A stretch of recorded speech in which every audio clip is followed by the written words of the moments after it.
ને આ તરફ સુરતના 1.5 કરોડના સાયબર ફ્રોડનો મોટો પર્દાફાશ થયો છે। બાતમીના આધારે ખંભાળિયાથી આરોપી રિયાઝ પકડાયો છે। રિયાઝ યુએસડીટીમાં પૈસા કન્વર્ટ કરી કંબોડિયા મોકલતો અગાઉ મિનેશ, અનિલ અને વિકાસ પણ પકડાઈ ચૂક્યા છે। રિયાઝના અન્ય 2 મુખ્ય સાગરીતો વોન્ટેડ જાહેર થયા છે।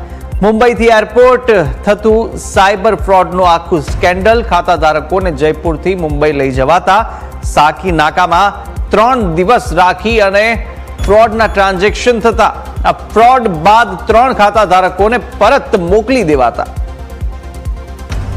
ઓપરેશન ન્યૂઝ 2.0 દરમિયાન એક ઇન્વેસ્ટમેન્ટ ફ્રોડનો ગુનો સાયબર સેલમાં દાખલ કરવામાં આવ્યો હતો અને જેમાં 3 એકાઉન્ટ હોલ્ડરની ધરપકડ પણ કરવામાં આવી હતી। જે મેઇન આરોપી છે એમનું નામ છે રિયાઝ મિર્ઝા અને રિયાઝ મિર્ઝા સાથે 2 અન્ય નાસ્તા કરતા આરોપીઓ પણ છે અને લોકો 3 આખા ઇન્ડિયાથી એવી રીતે ન્યૂઝ એકાઉન્ટ્સ ઇન્વેસ્ટમેન્ટ ફ્રોડ માટે એ લોકો લે છે અને પછી લઈને એમાં ટ્રાન્ઝેક્શન કરાવે છે અને ટ્રાન્ઝેક્શન કરાવીને પછી ક્રિપ્ટો વોલેટમાં ટ્રાન્સફર કરીને જે કંબોડિયાથી મુખ્ય રીતે આ ઇન્વેસ્ટમેન્ટ ફંડ ઇન્ડિયામાં ચાલુ છે તો એ લોકો ક્રિપ્ટો યુએસડીટીમાં પૈસો ઇન્ડિયાથી બહાર મોકલે છે।